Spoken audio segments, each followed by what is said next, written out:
The Advisor. Here by the owl. Why by the owl? The owl is a time honored emblem of knowledge and wisdom. Being older than the rest of you, I'm asked to advise you from time to time as the need arises. But honestly, who gives a hoot?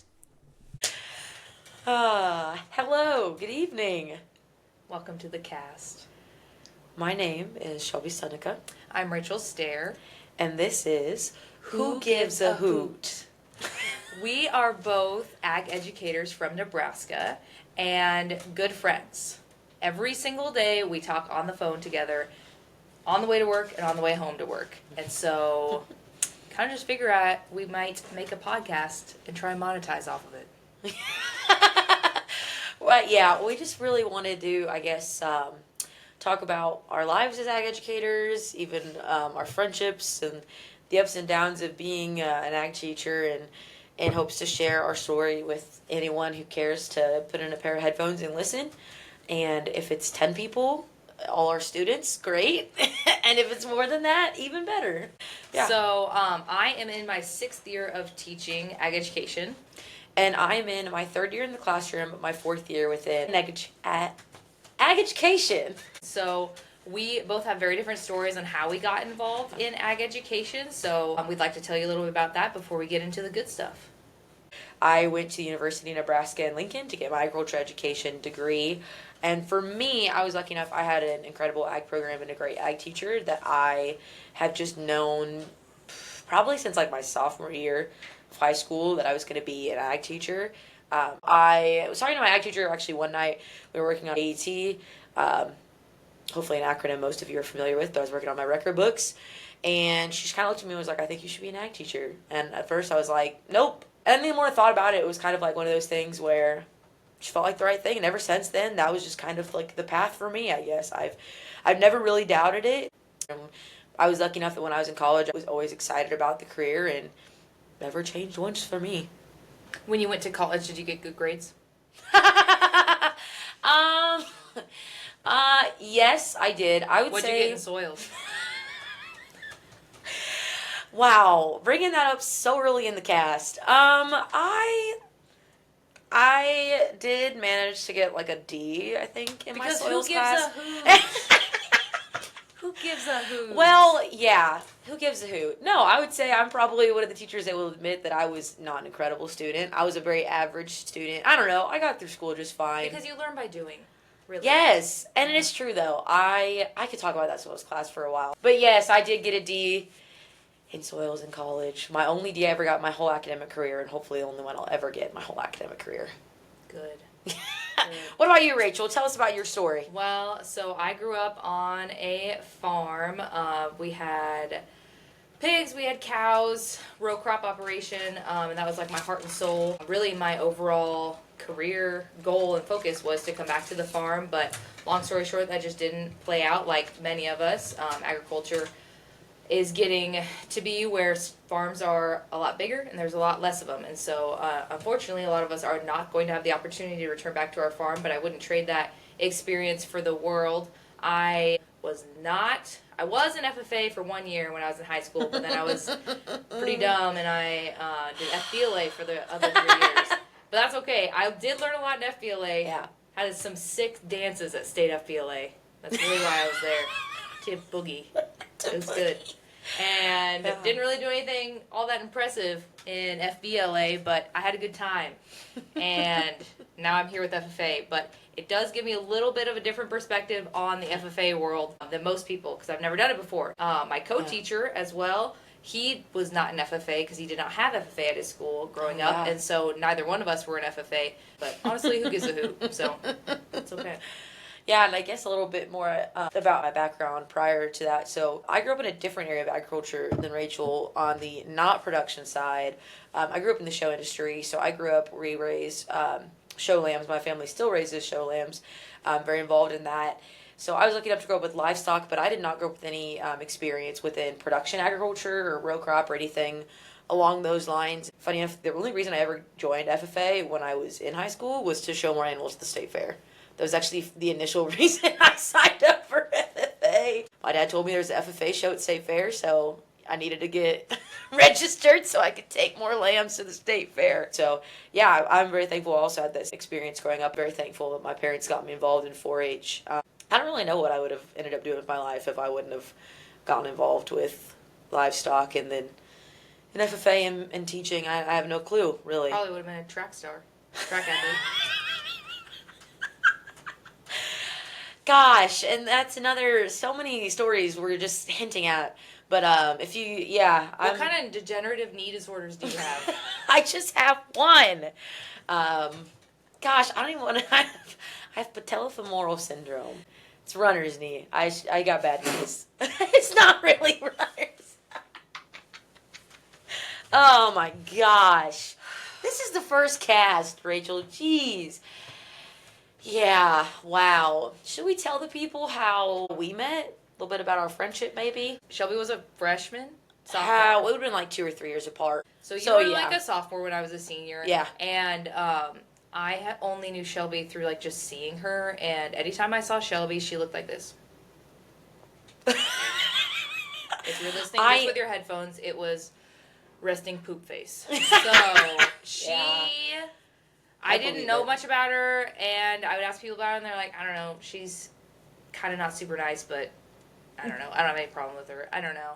And I just got bad vibes from Shelby. That's so funny. But then she met the love of her life, Luke, on Tinder, and then she showed up to hang out with us, watch a football game, and before this, I told my husband, well, Shelby is in Sigma Alpha. That's how I knew her through my best friend Lexi, and I was like, do you know this Shelby, blah, blah, blah, and she's like, oh, I'm in Sigma Alpha with her, blah, blah. So I was like, oh, yeah, they're in Sigma Alpha, and you know what's funny, when my dad was in college, they used to call Sigma Alpha the heifers, but like in an endearing agricultural term way. Yeah. And so she came over for the first time, and she goes, hey, I'm Shelby, and my husband, he goes, yeah, you're a heifer. Yep. So that first was time the I first ever day. met Karsten. Yeah, that was good. Yeah, so good. So why do you teach ag? Why do you do what you do? For me, I guess my why would be probably because I wasn't an incredible student. I was a very average student. Until I got into FFA and 4-H, I didn't really have anything that I per se excelled at. I was a very average to below average athlete. Really? Average. I know, believe it or not. Average student, just like hadn't found my thing until I got into 4-H and FFA, and so then I think that for me it was like becoming an ag teacher allows me to help kids find that place where they can feel like they're themselves and hopefully find a path to success, whatever that looks like for them. So I guess my why is because I had a lot of different teachers growing up, some really good, some not as good. I had some that told me that I wouldn't maybe be very academically inclined in anything, and I just don't ever want to tell a kid that they can't do anything. So I guess I became a teacher to help show kids they can do absolutely anything that they set their minds to. And because the real world's lame. I tell kids to not do stuff when it is a risk of their safety. I tell them to go for it. I don't teach shop. She teaches shop. I don't teach any shop classes, thankfully. Okay, so my why for teaching ag, honestly, every year, school year starts, you get to know the kids, they're excited about FFA, they're excited about ag class, and honestly, before you know it, it's Husker Harvest Days. I knew you were going to say. And, like, that's my favorite day of the year. You just get to kind of bring your kids with, tell them to buddy on up. You walk around, see your friends, get to go have a pork bacon burger, maybe a root beer float if you're feeling like you want to treat yourself. What are your outside hobbies and interests? Well, Starts with a Q, ends with an ale. So Rachel and I, more Rachel I think had the idea. Yeah. We collaborate on this. So we own and operate S&S Quail. We both... TM. Yes. We got into the quail. I don't even remember how you decided on the quail, but she kind of just fun. They're low input. You can have them in your backyard. They're unique. They're a health food. They're trendy. We like them. My husband wasn't thrilled about our business and venture, but I think he's really seeing the payoff. I think we grossed a couple $100. I think we did when it was all said and done from this season. Yeah. And I think we learned a lot. Got a lot of, interest generated. And People I think liked it. they do. They did. We sat at the farmer's market. We chatted up the folks. I think that and our students like them. Rachel just hatched some quail out in her classroom. 7 of them. They have names. I put them on my TikTok. But here we go. What do we name them? Bartholomew, which is the last name of our superintendent. So that's kind of a little weird, but it's a sick name. Megatron. Yep. Doug. A classic. Riola. A classic. Shadua? Something like that. I think something like that. Is another football player from Colorado. Okay. Oh, that was 6. What's the last one? Oh, Ravioli and DeMarcus. Yes. Yeah. I didn't remember that. We voted on them as a class. It was a great engaging activity. And then we colored their color patterns so it was educational. So. Oh, that's actually really smart. It was so fun. I don't know if naming them was the best option because we are going to harvest them in like 7 or 8 weeks and then consume them. So I can see that becoming a problem for Megatron. My hobbies and interests. I just had a baby, and so that has changed my life a little bit. Just a little? Just a lot. So she was born in January. Being pregnant as an ag teacher, super fun. I went to National Convention 32 weeks pregnant. I don't know if it's worse to go to state convention or national convention while you're pregnant. I don't know. I have been powerlifting for like 3-ish years or so. And I competed before I had a baby. I haven't competed since. Don't know when that debut is going to be. Powerlifting's super fun. I lifted through my pregnancy. Best thing I ever could have done for myself. But yeah, starting a family as an ag teacher, whoa, that kind of rocks your world. Before, you got to put in the long and hard hours. You're going to be at school till late. It's just fine.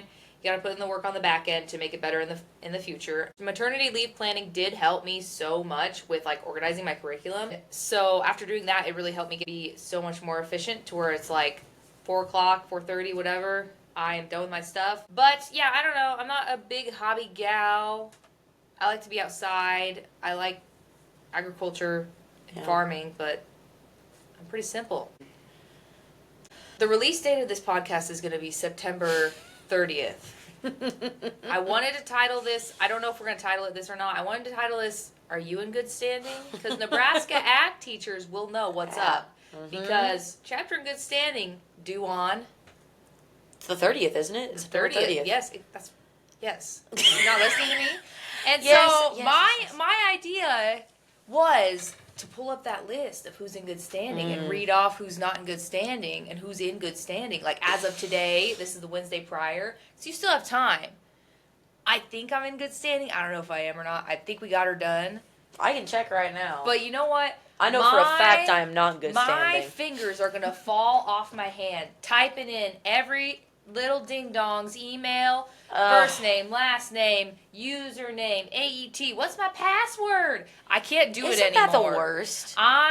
They can't remember anything for themselves. And I make the same one. Yes. Yeah, you make them the same everybody. format. Yes. And then username, first letter of your first name, then your last name. But then you've got Timmy, you've got Teresa, and you've got Tanya, and they all have the same last name, and they all go through your program, and they're like, why am I logged in here and I have all this stuff in here? It's ridiculous, you know? So, I don't know. You got to put 1, 2, 3, whoever's the best sibling.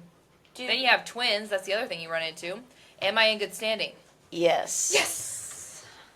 Are you in good standing? No. How did I get that done? This is the first year of my teaching career that we have been in good standing. Prior to the due date? Prior to the due date. Because now you have to be in good standing to compete at all. I don't know if there's like some sort of buffer or forgiveness. Well, I think it's if you're not by that date. Or maybe it's the November date for paying your dues. That might be it. I don't know. I got to read my whatever it is. I think I meant to do it today, so I think I'm gonna spend my tomorrow making little children. It's typing away. I know. So much typing. I can't watch the kids type. If I watch somebody else type, I'm gonna have an aneurysm. So, I just can't do it. Speaking of that, I can type 100 words a minute. I'm the fastest typer I know. I literally So can't. speaking of that, this woman has watched me. So Rachel already has her master's. I'm currently working on my master's, and heaven forbid I make the mistake of coming over on like a Friday night or a Sunday night when I've got an assignment due, and I bring my computer with me, thinking like, because we'll hang out, and I'll like bring my assignment, I'll bring my computer, I'll like work on it. If she watches me type, she literally will take it away from me and start typing because she hates watching me type. And I'm not even like such a fast typer. I'm not a bad typer. I'm a very like I'm okay typer. It's not like it's fine. But she gets very, and also, she just gets impatient. She can't watch me do it. I guess I need to let go and just have the mentality of who gives a hoot. So, get your stuff in good standing. Today's the due date. I'm surprised. There's you have quite a till few. midnight. It's literally fine. But you just have to type everything in for all the kids because it's just so silly. They don't capitalize their name. They don't do this. You have to look up their address, and you got to get their address in there. Are they rural? What's their race? What's their this? What's their that? But I understand state wants their information. But it is just one of those things. We have student advisors in our program this year. And so they have been assisting with our logging of all that information. Oh, gosh. That's smart. Which has been good of them. Hey, tell them about your first competition this year. We went to range judging. I did not. Our chapter has not done range or land judging since I've been there, and they did in the past, but I think it's been a while. Yeah. This year we had a bunch of kiddos really wanted to go range judge. Hype. And they signed up, and then they wanted to not go. But I was the mean ag teacher. I said, you signed up for this. We're going. We learned about it in class. We spent like 2 or 3 weeks on it. I'm trying to teach. It was all mostly freshmen. Trying to teach these freshmen about forbs, shrubs, cactus, grass likes. And learning with them. I knew nothing. I would learn right before and then teach it. And that's fine because... Who gives a hoot? Who gives a hoot? So... we went out on the range, and we judged it. I cheated off all the other ag teachers' papers because there was an adult division, but I did not turn in my card because I didn't think that would be fair. Loser. I didn't think that would be playing square in the game of life. Yeah, it wouldn't be playing square in the game of life. So, yeah, it was fun. We did not get last place. And that's what matters. I've had a couple of kids ask me, nobody's asked about range judging, but a couple of kids asked me, are we going to do land judging? We're doing land judging on Wednesday. We're learning it on Monday afternoon. We dug a hole. Yeah, I told my kids. Learn about it. I told my kids, I said, are you going to cry if I say no? And every kid said they weren't going to cry. They were just curious. I did teach them how to ribbon the soil. You're good at soils. You got a D. Woo! Bringing it back up. We're not going to be able to edit that one out there. Thanks for rubbing soil in that wound. We're going to end our podcast with a couple of different fun, trendy things. First thing is, how many unread notifications do you have on messages and emails before we sign off here? Okay. Go first. Mine it'll never be as bad as this woman's right here. But I have 35 unread text messages. That's pretty high for me, if I'm being honest. Yeah. How many missed calls? 4 missed calls. 4 missed calls. I think. You're going to have a lot of notifications after this goes viral. Most of them. I have a missed voicemail Friends, from you. family, coworkers. A missed voicemail from you that I have to listen to. That was a good one, too. And then in my personal emails, I just have 4 unread. So pretty good. In my school emails, I have 87 unread. All right. Yeah. Get ready. I have 2 missed calls. Okay. I have 363 unread text messages. And this is just my personal and... federal offense. Personal and school emails. I have 30,811 unread. They're not important. I saw the subject line. It doesn't apply to me. Oh my gosh. Apply to me. That would give me an aneurysm. Like, I'm already stressed about my 35 missed texts right now. I don't understand how you have your personal email down to like 4. That's hard. That takes a lot of effort. You have to go through and hit unread. I don't want to click on everything. I just delete like all the stuff that's not. I don't want to look at my email. I have it sorted. Did you not? Like, I just have it sort mine. No. It sorts it so that I can delete the like. No, I don't have that. I don't have that. And Good Night to Everyone Except is one of my favorite TikTok accounts. He just goes, good night to everyone except, then names these random obscure people with the name Shelby, people who wore a pink shirt today. Yeah. So I'm going to say, and this will include me, good night to all the ag teachers except those who are in good standing. Yeah. I'd say good night. Good night to everyone, except for any 7th grade students that irritated their ag teachers today. I don't have 7th graders, so I do. we're safe. Yeah. I do. And we'll just leave it at that. Thanks for joining us on our very first episode of Who Gives a Hoot? Who gives a hoot? But really, who does?